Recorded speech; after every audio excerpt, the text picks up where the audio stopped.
From Television Park, this is WJBF News Channel 6 at 10 on MeTV. Good evening. I'm Denise Jefferson. Thank you so much for joining us on this Friday Eve. John Hart is on assignment. Coverage you can count on begins with a deadly shooting in Richmond County. It happened tonight around 6:30 at the Singleton Apartments on the 2400 block of Damascus Road in Augusta. Investigators say Shirley Bush was shot in the head in front of her apartment. The 65-year-old died at the scene. An autopsy will be performed. The search for a fourth suspect connected to a Hepzibah murder continues in Richmond County. Investigators are looking for Carlos Figueroa. Officers believe he's involved in the murder of Alan Newsom. Newsom was found shot last Friday morning in the roadway of a mobile home park of Ulm Road.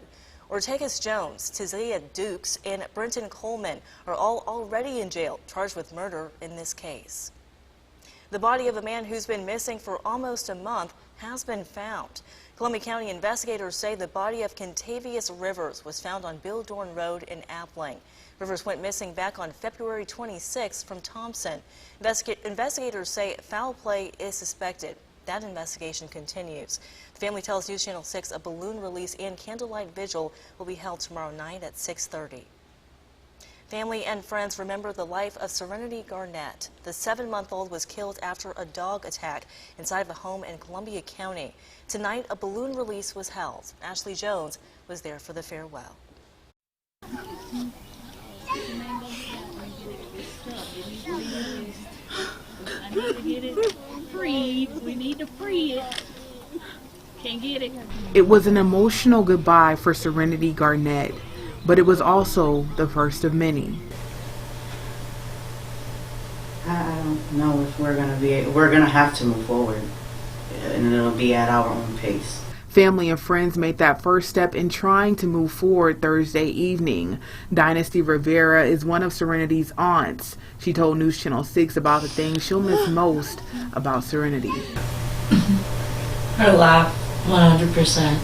Her laugh. And her attitude sounds weird. Her attitude, I'm going to miss that. Dozens of people gathered in front of the home where the attack took place to mourn the child, beginning with a moment of silence. So I would like to just take 5 seconds for everybody to just bow their heads and just please wish my baby a happy arrival in heaven. Purple balloons filled the sky as loved ones said goodbye.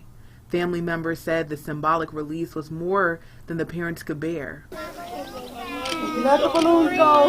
Nana, sweet girl, rest I love you, Mama Llama. Rosalie Rivera said she wanted people to see how much Serenity was loved, and not just by the community, but by her parents. Serenity didn't want or need for anything. She was very much taken care of and loved.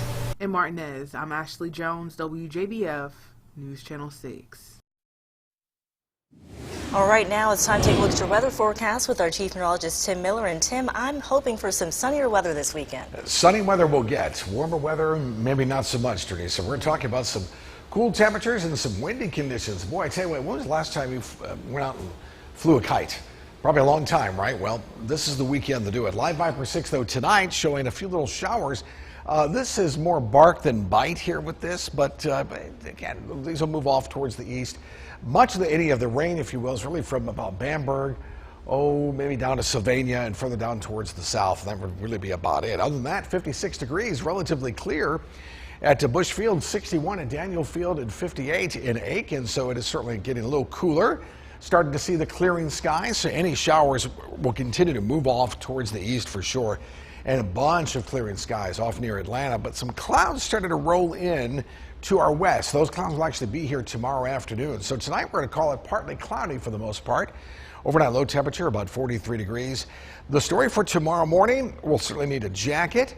And then it's Friday, right? That's how we get excited for Friday.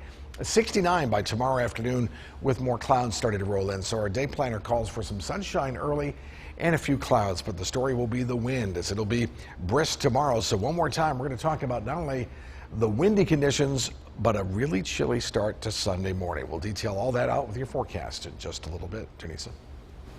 All right, thanks, Tim. As we head into election season, tonight we heard from some of the candidates running for mayor of Augusta. Our Dee Griffin moderated a virtual candidate forum, and now we get a chance to hear what candidates had to say.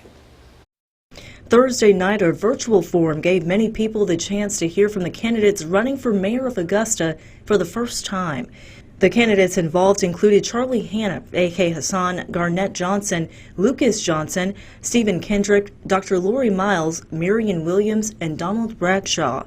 Many talked about accountability, especially when it comes to handling the city's finances. Accountability is critical in establishing trust with the taxpayer base. That's very, very important, especially when you're dealing with the public's money. As I mentioned, accountability and transparency is a huge, important part of who I am. Some also talked about how, if elected, they would use their role as mayor to work with commissioners to address issues in districts. I would use myself and my staff to reach out to commissioners to try to find out what issues are priorities for their districts. And perhaps town halls within that district to see exactly where what are current problems, where the money is that we can use to fix these problems. Whether it be the blight ordinance that I worked on with the commission, whether it be the Crown Act when I worked on with commissioners, that has already been established that as you serve others to make them achieve their goals, you can achieve yours as well. Have that conversation with them about their own personal evaluation of their particular districts. So we got to eat this elephant, I call it, one bite at a time. But it goes back to saying about we were working together. Election Day is May 24th. If you would like to watch the full forum, you can check it out on our Facebook page. A roadmap to help Augusta's homeless is now before city leaders. After months of work, the Homeless Task Force presenting a series of recommendations to help get people off the streets. The group is asking the commission to create a new position, a homeless resources coordinator, so the recommendations can get established.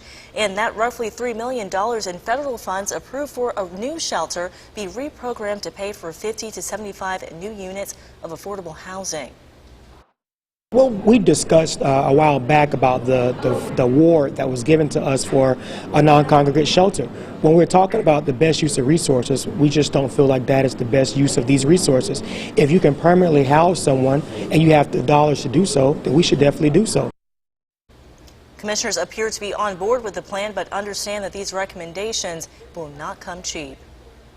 A scam warning tonight from South Carolina Representative Wendell Gilliard. The lawmaker from Charleston says he plans to sue rental car company Avis Budget after he says they billed him for more than $20,000 after returning a vehicle. An incident report says security video showed an Avis Budget employee driving the car the day Gilliard returned it. That vehicle was reported as stolen.